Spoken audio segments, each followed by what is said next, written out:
예수님의 생애에는 두 가지 아주 무서운 시험이 있었습니다. 첫 번째 시험은 예수님께서 공생애를 시작하실 무렵에 십자가를 지시려는 예수님의 구원 사역을 방해하고 좌절시키기 위해서 사탄이 직접 예수님께 찾아왔던 시험입니다. 사탄은 세 가지 시험을 했는데 40일 금식하신 예수님께 돌로 떡을 만들라라며 유혹을 한 것입니다. 이것은 하나님의 뜻과 상관없이 육체적인 필요를 채우라 하는 그러한 유혹입니다. 둘째 시험은 높은 성전 꼭대기에 예수님을 데리고 올라가서 뛰어내리라 라는 것입니다. 그러면 천사가 너를 보호해 줄 것이고 넌 내가 꼭 십자가를 지지 않더라도 하나님의 아들임을 증명하며 사람들에게 인기를 얻을 것이다 라는 그러한 유혹이었습니다.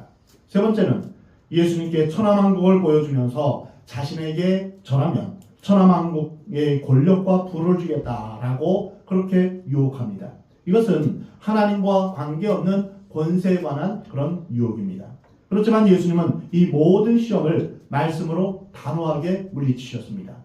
그러나 이러한 첫 번째 시험보다 더 무서운 시험이 예수님을 기다리고 있었습니다. 그것은 십자가를 지시기 바로 직전에 있었던 바로 오늘 본문의 내용입니다.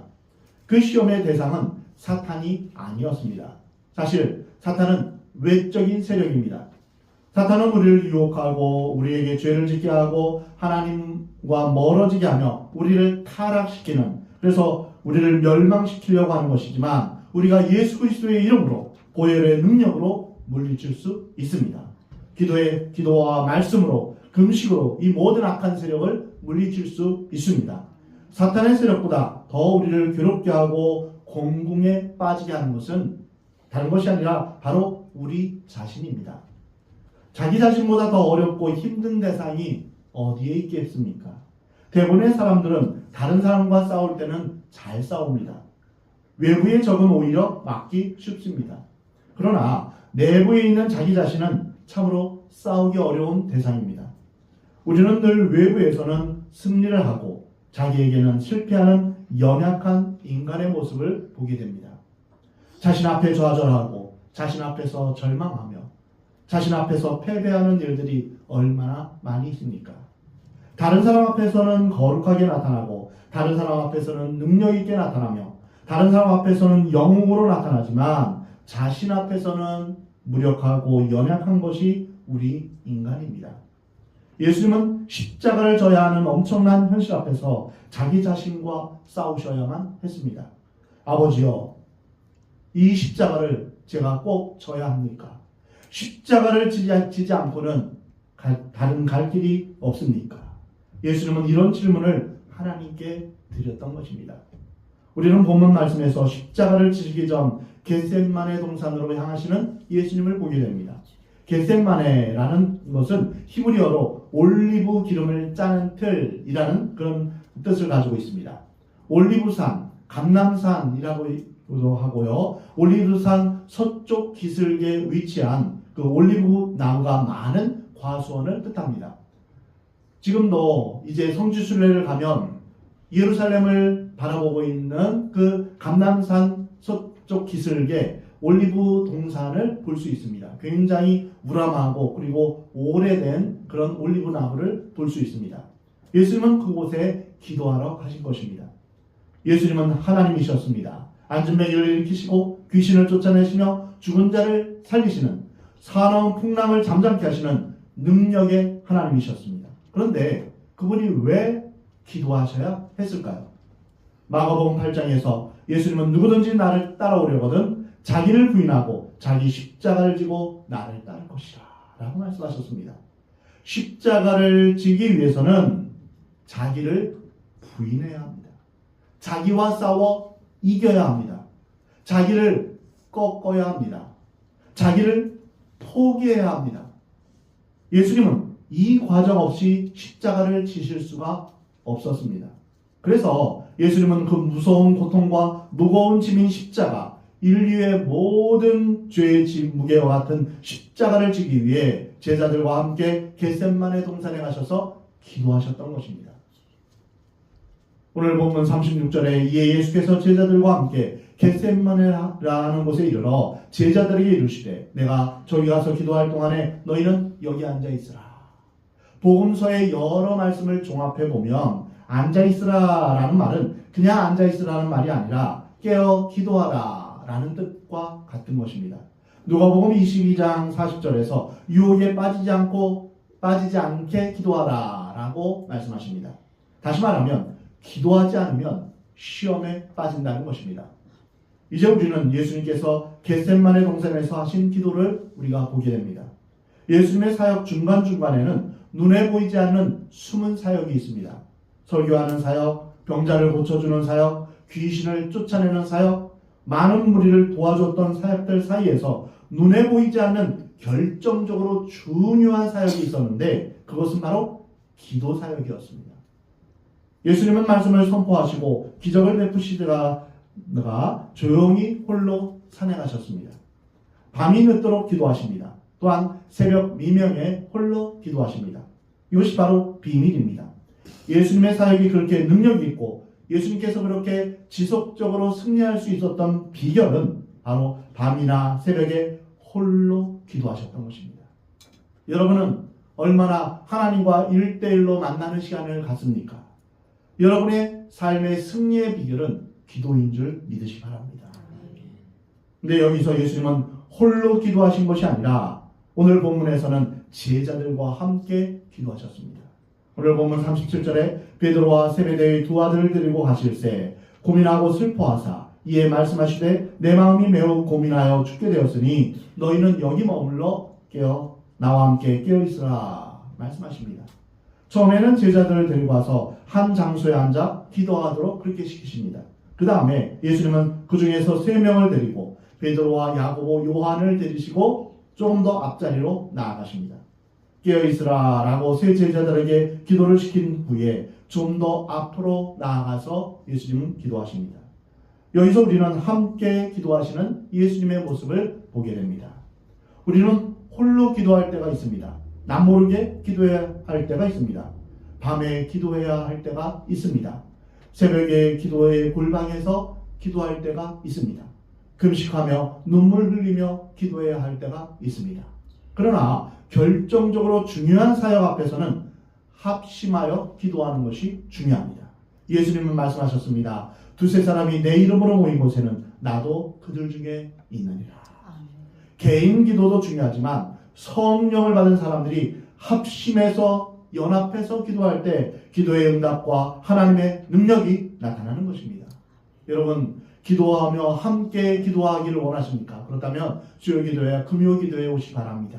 금요 기도회 때 함께 한 마음으로 합심하여 기도할 때 하나님의 능력이 나타나며 하나님의 응답이 나타나는 것입니다. 연약한 성도들이 힘을 합해 기도할 때 사탄은 떠나갈 것이며 모든 악한 세력들은 떠나갈 것입니다. 우리가 함께 기도할 때 우리가 감당하기 어려운 십자가라 할지라도 능히 질 수 있는 능력을 얻게 됩니다. 예수님은 자신을 위해서라기보다는 제자들을 위해서 특별히 기도하기를 원하셨습니다. 누가복음 22장에서 이렇게 말씀하셨습니다. 그곳에 이르러 그들에게 이르시되 유혹에 빠지지 않게 기도하라 하시고 그들을 떠나 돌 던질 만큼 가서 무릎을 꿇고 기도하여. 왜 우리는 기도를 해야 할까요? 시험에 들지 않기 위해서입니다. 사람들이 왜 실패를 할까요? 나쁜 일을 해서 실패하는 것이 아닙니다. 노력을 안 해서 실패하는 것이 아닙니다. 실패하고 무너지는 것은 결정적인 이유는 바로 시험에 들기 때문입니다. 우리는 시작은 잘하지만 열심을 내서 잘하지만 그러나 시험에 들면 흔들리게 되어 있습니다. 그러므로 시험에 들지 않는 것이 축복입니다. 마귀는 우리에게 기분 좋은 일을 시키면서 시험도 들게 합니다. 육체의 정욕, 안목의 정욕, 이생의 자랑으로 시험에 들게 합니다. 하나님과 상관없이 삶을 살아가도록 만듭니다. 그래서 하나님으로부터 멀어지게 만드는 것이죠. 그래서 다 무너지게 만드는 것입니다. 사랑하는 성도 여러분, 시험에 들지 마시기 바랍니다. 우리 주님께서 주기도문 중에 우리를 시험에 들게 하지 마시옵고 이렇게 기도하도록 우리에게 가르치셨습니다. 그래서 우리는 주님 앞에 기도할 때 주님 우리로 시험에 들지 않게 해주십시오. 도와주십시오. 이렇게 기도해야 될 것입니다. 마귀는 인간적인 이유, 세속적인 이유, 신앙적인 이유와 같이 여러 이유를 들어서 우는 사자처럼 우리를 올무에 잡아넣습니다. 삼킬 자를 찾아 두루 찾아다닙니다. 우리가 믿음으로 잘 시작했던 것을 그릇되게 마치도록 만듭니다. 기도하지 않으면 마귀가 벌떼처럼 달려들 것입니다. 시험은 대개 큰 사건에서 오지 않습니다. 시시하고 아무것도 아닌 말인데 시험거리가 될 수 있습니다. 말 한마디에도 시험에 들 수 있는 것입니다. 시험에 들면 은혜를 받지 못하게 됩니다. 마음이 냉랭해지고 차가워집니다. 그리고 다른 사람을 미워하고 또한 하나님을 가까이 하지 않게 됩니다. 귀가 막혀 듣지 못하게 되고 하나님의 말씀에 대해서 무관심하게 됩니다. 눈이 가려워서 보지 못하게 됩니다. 그러므로 시험에 들지 않게 깨어 기도하라 라고 예수님 말씀하신 것입니다. 우리는 늘 깨어 기도해야 됩니다. 오늘날 교회의 가장 큰 적은 무엇일까요? 바로 기도하지 못하게 하는 것입니다. 기도하지 못하게 하는 세력은 여러 가지로 나타납니다. 어떨 때는 시끄럽게 기도한다고 비판하는 사람이 있습니다. 병만 고쳐달라고 기도하는 것은 이기적이고 기복적인 것이기 때문에 그런 기도를 하느니 차라리 기도를 안 하겠다 하는 사람도 있습니다. 이런 사람들은 모두가 사탄의 시험을 받고 있다는 것을 알아야 합니다. 기도의 동기가 순수하지 못하고 이기적이고 기복적인 것이라 할지라도 기도를 안 하는 사람보다 하는 사람이 더 낫습니다. 기도를 쉬고 있고 기도를 안 하고 있다면 그것은 지금 시험에 들고 있는 중인 것을 여러분 깨닫기 바랍니다. 연약한 기도를 하면 어떻습니까? 병 고쳐달라는 기도를 하면 어떻습니까? 인간이기에 다 연약한 기도를 하며 이기적인 기도를 하는 것입니다. 그런 기도를 하다가 우리가 변하고 좀 더 새로워져서 언젠가는 나의 원대로 마옵시고 아버지의 원대로가 없어서 이런 성숙한 기도를 하게 되는 것입니다. 그래서 기도가 좀 서툴고 이기적이고 형편없어도 안 하는 것보다는 하는 것이 낫습니다. 소리 지르며 기도하는 것을 책망하지 마십시오. 병원에는 점잖은 환자들이 있습니다. 몸이 아프니까 병원에 가서 예약을 하고 의사에게 이런저런 검사를 받으며 어디가 아픈지 그렇게 알아보는 환자가 있습니다. 그러나 교통사고를 당한 환자나 응급 환자는 그렇지 못합니다. 지금 다리가 부러지고 몸이 몹시 아픈 상태인데 언제 진료 예약을 해서 언제 의사를 만납니까? 그런 절차가 필요 없습니다. 그냥 응급실로 직행해야 합니다. 우리 가운데 응급실로 직행해야 될 사람들이 많습니다. 점잖게 기도할 때가 아닙니다. 이런 사람은 소리를 지르며 콧물을 흘리며 하나님 나는 어떻게 합니까? 내가 지금 죽게 되었습니다. 이렇게 하나님 앞에 소리를 지를 수 있는 것입니다. 그런 사람을 보면서 비지성적이라고 예수를 저렇게 믿으면 안 된다고 야단하면 안 됩니다. 그런 사람은 그렇게 믿어야 합니다. 그런데 항상 그렇게 믿으면 곤란합니다. 응급실에 있다가도 병이 보존되면 퇴원해야 합니다. 이와 같이 우리는 응급한 기도가 있고 평상시에 우리가 계속 기도하는 그런 모습도 있습니다. 예수님의 겟세마네 기도에서 두 번째로 발견하는 것은 무엇일까요? 오늘 본문 37절에서 베드로와 세베대의 두 아들들을 데리고 가실새 고민하고 슬퍼하사 이에 말씀하시되 내 마음이 매우 고민하여 죽게 되었으니 너희는 여기 머물러 나와 함께 깨어있으라. 여기서 보면 예수님의 기도는 찬양하는 기도, 감사하고 기뻐하는 기도, 능력을 행하는 기도가 아니라 고민하여 죽게 되는 기도였습니다. 오늘 본문에서 예수님은 내 마음이 매우 고민하여 죽게 되었다라고 말씀하십니다. 이것은 내 영혼이 너무나 슬퍼 죽을 지경이다. 이런 의미입니다. 예수님은 고민하고 슬퍼하셨습니다. 우리가 드리는 일반적인 기도는 손을 들고 찬양하며 기뻐하며 감사하며 능력을 행하는 그런 기도여야만 합니다.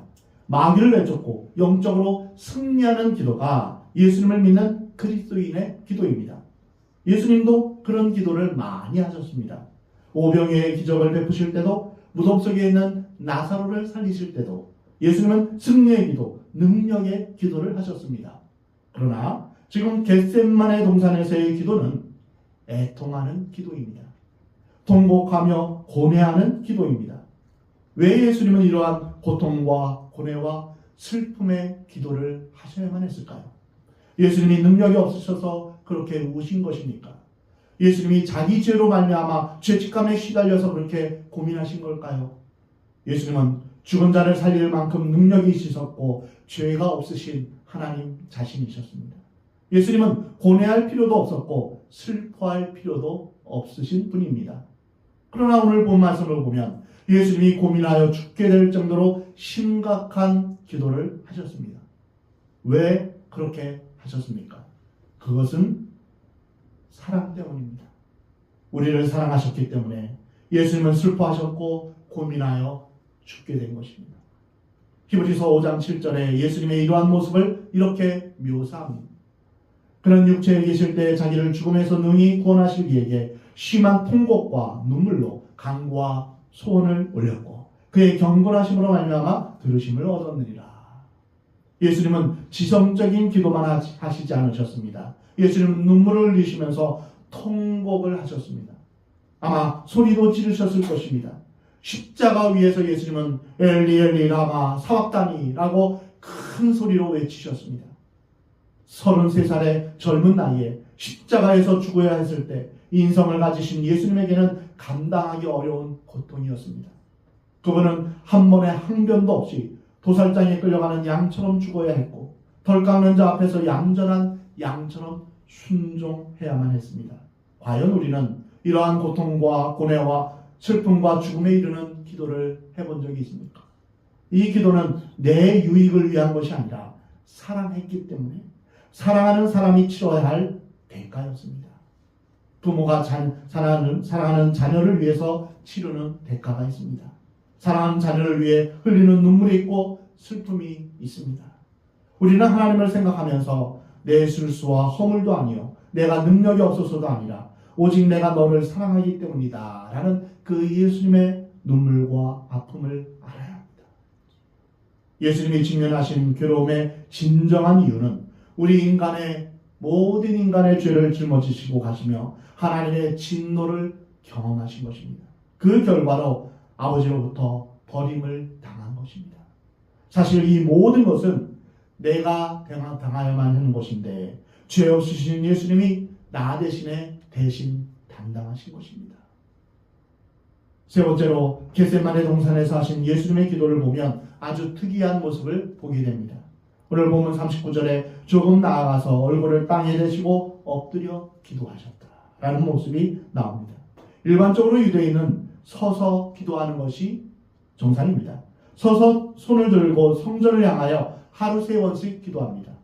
그러나 예수님은 서서 기도할 만큼 그렇게 마음이 한가롭지 않으셨습니다.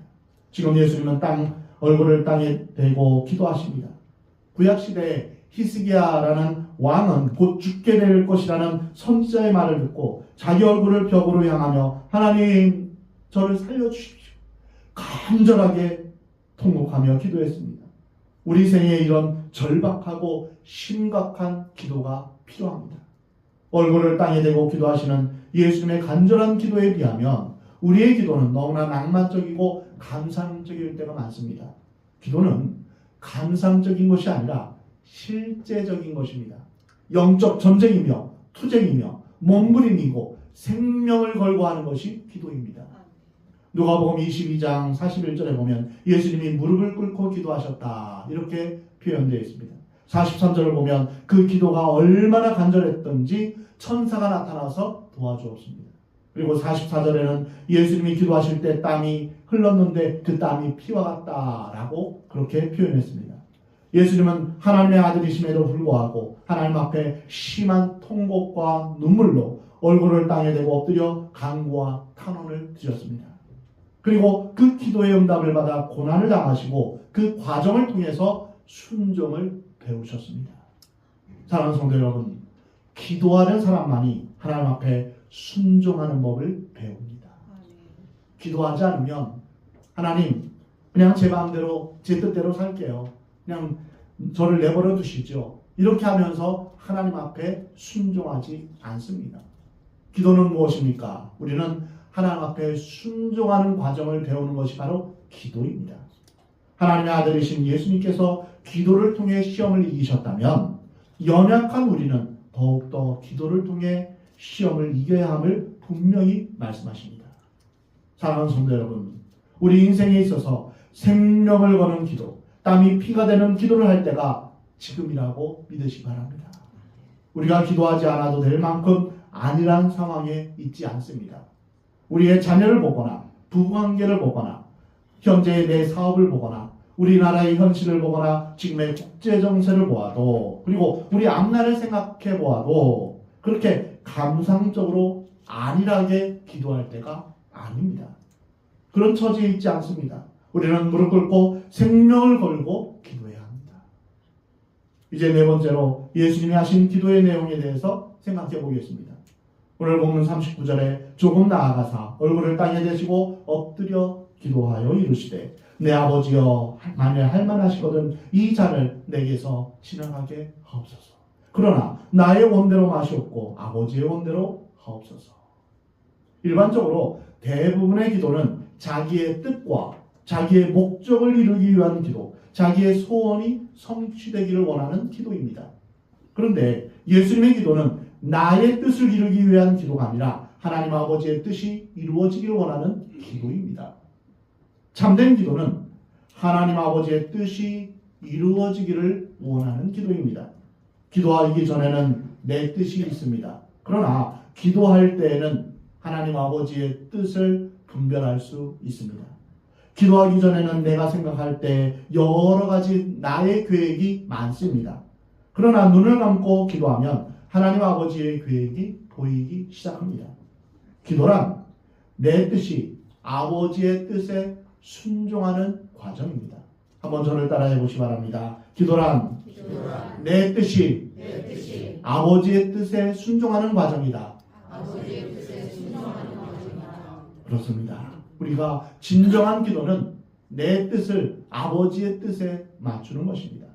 수많은 우상 숭배자들 그리고 많은 다른 종교에서도 기도는 합니다. 그 기도는 무슨 기도입니까? 자기 소원 성취에 대한 기도입니다. 내 소원을 성취하면 그것으로 끝입니다. 그러나 우리는 진정한 기도자라면 하나님 앞에서 내 뜻이 이루어지는 것이 아니라 하나님 아버지의 뜻이 이루어지기를 우리는 기도해야 될 것입니다. 주기도문에서도 예수님은 우리에게 기도의 우선순위를 알려주셨습니다. 하나님의 나라, 하나님의 영광, 하나님의 이름이 거룩히 여김을 받는 것. 이것이 바로 기도의 우선순위입니다. 그래서 우리는 처음에는 내 생각과 내 의지, 내 계획, 내 방법이 중요하지만 기도하면 할수록 아버지 내 뜻을 꺾이게 해주십시오. 이렇게 주님 앞에 기도하게 되는 것입니다. 인성을 가지신 예수님의 생각은 무엇이었습니까? 아버지여 이 잔을 꼭 내가 마셔야 됩니까?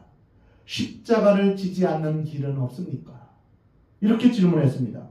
우리는 여기서 완전한 인간이신 예수 그리스도를 보게 됩니다.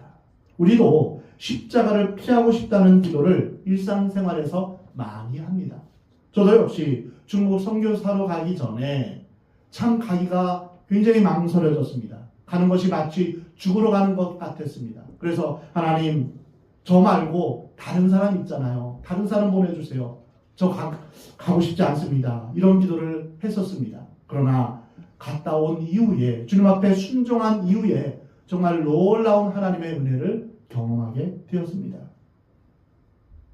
우리가 꼭 져야 할 십자가가 우리에게 있습니다. 우리는 거기에서 도망쳐서는 안 됩니다. 하나님께서 우리에게 맡겨주신 십자가를 져야 합니다. 우리가 십자가를 지기로 결심하면 하나님께서 십자가를 질 수 있는 능력을 주십니다. 질 수 있는 자원도 공급하십니다. 질 수 있는 모든 영적인 힘을 하나님께서 공급해 주십니다. 겟세마네 동산에서 기도하시는 예수님의 모습과 상반되는 제자들의 모습을 오늘 본문에서 볼 수 있습니다. 예수님께서 땀이 피가 되도록 기도하셨던 그 시간에 제자들은 졸고 있었습니다. 오늘 본문 40절에 제자들에게 오사 그 자는 것을 보시고 베드로에게 말씀하시되 너희가 나와 함께 한 시간도 이렇게 깨어 있을 수 없더냐. 얼굴을 땅에 대시고 큰 슬픔과 고민을 안고 땀이 피가 되도록 기도하시던 예수님이 돌아와 보니 제자들은 자고 있었습니다. 그래서 예수님은 나와 함께 한 시간도 기도할 수 없었더냐라고 말씀하신 것입니다. 이것은 책망보다는 우리 인간에 대한 예수님의 깊은 이해가 깔려 있습니다. 41절에 시험에 들지 않게 깨어있으라. 마음은 원인으로되 육신이 약하도다. 기도란 육신의 노력으로 되지 않는 것입니다. 인간적인 지혜나 인간의 의욕, 인간적인 방법으로 되는 것이 아닙니다. 기도는 성령의 도우심을 받아야 합니다. 육신으로 하는 것은 언제나 패망이 따르기 마련입니다. 마음에서 오는 간절하지만 육신의 오늘 옷을 입고 육신의 종노릇을 하고 있는 동안에는 영적인 열매가 없습니다. 그래서 어떤 사람은 노력은 하지만 얻는 것이 없습니다. 살리는 것은 영이니 육은 무익하다라고 말씀하십니다. 우리가 기도할 때도 먼저 영으로 기도해야 될 것을 여러분 믿으시 바랍니다. 성령 충만함으로 우리는 기도해야 합니다. 베드로와 제자들은 이 정도는 굳이 기도하지 않더라도 내 스스로 충분히 해낼 수 있다라는 자신감을 가지고 있었습니다. 그리고 나는 예수님을 버리지 않을 것이다. 이런 자신감을 가지고 이제 자신만만했습니다. 그러한 마음이 기도의 필요성을 마비시킨 것입니다. 나는 할 수 있다. 내 힘으로 뭐든지 할 수 있어. 이러한 교만한 마음을 가진 사람은 절대 기도하지 않습니다. 우리는 예수님을 따르는 데 있어서 필요한 것은 자기 확신과 자신감이 아닙니다. 이와는 반대로 자기를 부인하고 자신감을 내려놓고 영으로 가난한 자세로 심령이 가난한 자로서 온전히 하나님만 전적으로 의존하는 간절한 기도가 필요한 것입니다. 여러분이 한번 구약 성경을 읽거나 신약 성경을 읽든지 어디에서든지 우리는 발견할 수 있는 것은 하나님만 전적으로 의존하기를 하나님께서는 원하시는 것입니다. 그러므로 결론은 육신이 깨어져야 합니다. 인간적인 생각, 인간적인 관점, 인간적인 가치관이 무너지지 않고 나의 옛사람이 깨어지지 않는 한 나는 아무것도 할 수 없습니다. 요한복음 15장에서 너희가 내 안에 내가 너희 안에 있으면 열매를 많이 맺을 수 있다. 너희가 나를 떠나서는 너희가 아무것도 할 수 없다라고 말씀하십니다. 제자들은 겟세마네 동산에서 예수님과 함께 있었지만 그들은 예수님의 부탁을 받고 체면치레로 기도했기 때문에 좋을 수밖에 없었습니다. 우리는 성령으로 기도해야 합니다. 오늘 보면 42절에 다시 두 번째 나아가 기도하여 이르시되 내 아버지여 만일 내가 마시지 않고는 이 잔이 내게서 지나갈 수 없거든 아버지의 원대로 되기를 원하나이다. 예수님이 기도하고 돌아보니 제자들이 졸고 있었습니다. 그들을 깨워주시고 다시 가셔서 두 번째 기도를 하셨습니다. 예수님이 한 번 기도하셔서는 결정이 잘 안 된 것 같습니다. 또다시 두 번째로 똑같은 기도를 하신 것입니다. 자기를 깬다는 것은 이렇게 어렵습니다. 자기를 죽인다는 것, 자기를 포기한다는 것이 이렇게 어려운 것입니다. 두 번째로 기도하고 와서 어떤 일이 일어났습니까? 오늘 보면 43절에 다시 오사 보신즉 그들이 자니 이는 그들의 눈이 피곤함이로라. 제자들을 깨워 놓았지만 또 잤다는 것입니다. 그 다음에 또 그들을 두시고 나아가 세 번째 같은 말씀으로 기도하신 후 세 번째 동일한 말씀으로 기도를 하시고 나서 이제는 자고 쉬라 말씀하십니다. 세 번 깨어 있어야 할 때 세 번 잠을 잤던 베드로는 여종에게 세 번 예수님을 부인하는 그런 실수를 범합니다. 세 번 피땀 흘려 기도하신 예수님은 대제사장이 보낸 무리들이 잡으러 올 때든 재판을 받을 때든 십자가를 져야 할 때든 흔들리거나 원망하거나 분노하지 않고 십자가의 길을 걸으실 수 있으셨습니다. 오늘 보면 46절에 일어나라 함께 가자 보라 나를 파는 자가 가까이 왔느니라. 예수님은 이제 승리하셨습니다. 십자가 앞에서의 모든 고민과 슬픔이 사라졌습니다. 이제는 십자가를 향하여 당당히 나아가십니다. 조금도 동요함이 없이 십자가의 길을 걸어가실 준비가 되신 것입니다. 예수님이 무릎 꿇었던 그 자리에서 일어나 인생의 전장으로 나아가는 것입니다. 우리도 우리의 인생에서 승리하기를 원한다면 기도의 자리가 바로 승리로 나아가는 출발점인 것을 여러분 믿으시 바랍니다. 여기에 기도의 힘이 있습니다. 하나님 앞에서 기도하는 사람은 주님께서 주시는 힘을 가지고 천국에 가기까지 싸울 수 있고 승리할 수 있는 것입니다. 아멘. 그래서 우리는 주님 나라 가기까지 기도로 나아가는 것입니다. 천국은 무릎으로 가는 나라입니다. 그래서 우리는 기도의 자리를 우리는 소홀히 해서는 안 됩니다. 사랑하는 성도 여러분, 모두 우리가 이 세상 살아갈 때 여러 가지 크고 작은 일들이 우리 주위에서 일어날 때 기도로 승리하는 여러분 되시 바랍니다. 그때마다 겟셋마네 동산에서 예수님처럼 기도하시기를 바랍니다. 예수님처럼 간절히 기도하여 하나님의 뜻을 알게 되며 나를 향한 십자가를 감당할 능력을 받고 승리하시는 저와 여러분이 되기를 우리 하나님은 원하십니다. 지금은 자다가 깰 때입니다. 오늘 우리는 예수님의 마음과 같은 그런 마음을 주시기를 주님 앞에 기도해야 됩니다. 하나님, 제 마음이 온전히 겟셋마네 동산에서의 그 예수님처럼 간절히 주님 앞에 기도하는 그런 기도자가 되게 하여 주옵소서. 늘 우리 자신과 싸워 자아를 꺾고 자신을 부인하며 하나님만 바라보게 해달라고 기도하시기 바랍니다. 생명을 걸고 영적 전투에서 승리하며 하나님의 크고 참되신 뜻을 이루는, 그래서 결국 하나님 앞에 영광 돌리는 그런 귀하고 복된 여러분의 삶이 되기를 우리 하나님은 원하십니다.